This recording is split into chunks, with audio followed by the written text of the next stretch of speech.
part 2 of our 3-part series on photography for beginners.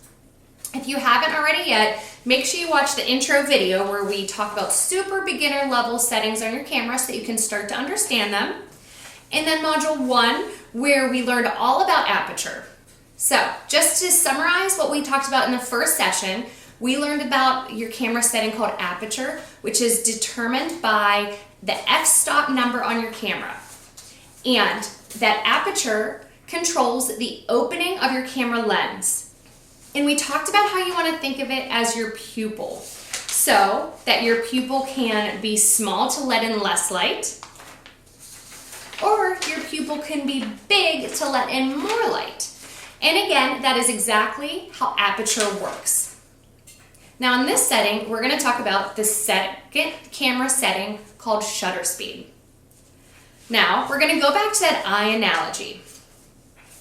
In your camera, you want to think of the shutter speed as your eyelids, how fast your camera is blinking when it takes the picture. So, again, back to the eye. A fast shutter speed is a quick blink. Quick blink. So it's not taking in a lot of light. It's not taking in a lot of movement because it is a very quick blink.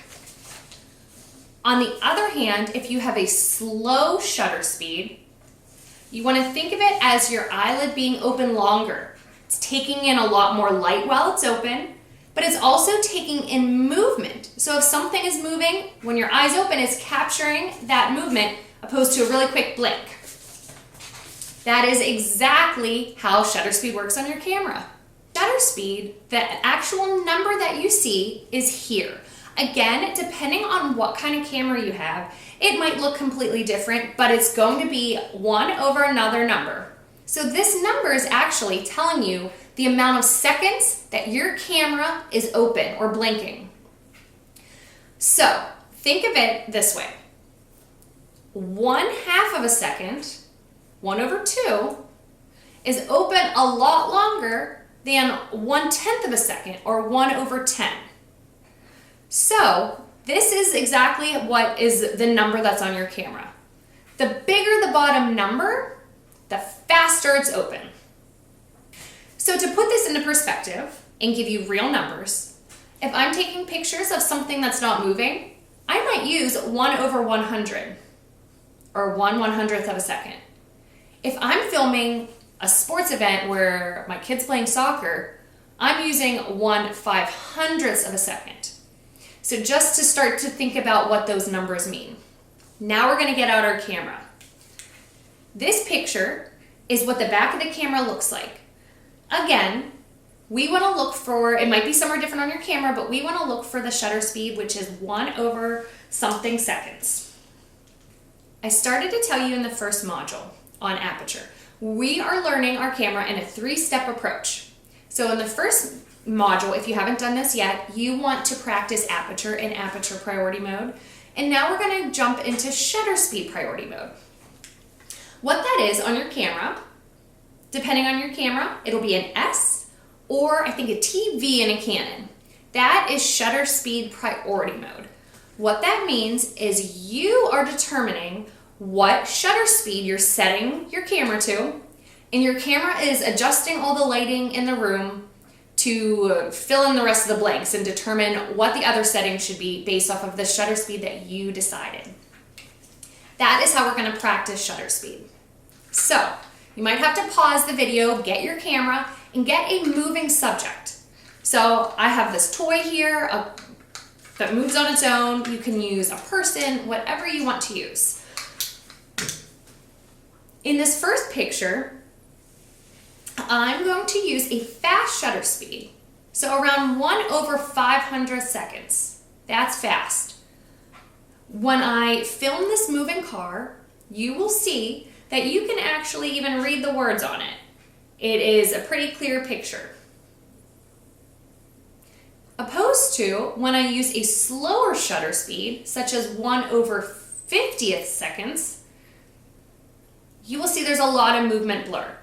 That is because in that second picture, the shutter is open for a longer amount of time. Yes, it's taking in more light, but but it's also taking in the movement and causing a blurry picture because you are actually seeing the movement blur. Here are a couple times when I used shutter speed to get the picture that I wanted.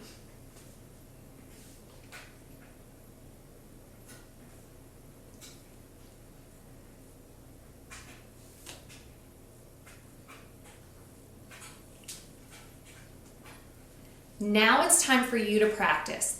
Again, get any kind of moving subject, an animal, a kid, a car going down your street, and take pictures of it in shutter speed priority mode and change the shutter speed. Try it very slow, very fast, and start to get a feel for what those numbers really mean and how it affects the outcome of your picture. To summarize everything we talked about in this video, shutter speed determines how long your lens is open. Again, think of it as an eye. Think of how long your camera is blinking. How fast is it open and closing? Again, that determines how much light is able to get into the camera and the movement blur. Remember, the larger the bottom number, the faster it's blinking, and the less movement blur you're going to get on your picture. All right, I hope this made snapping more simple for you. Head on over to our Facebook page at facebook.com/simplysnappingblog for up-to-date discussions on photography and family. And make sure you head on over to my blog in the comments at simplysnappingmom.com, where if you subscribe, you have access to all my free printables and resources, as well as any up-to-date articles. Thanks for watching.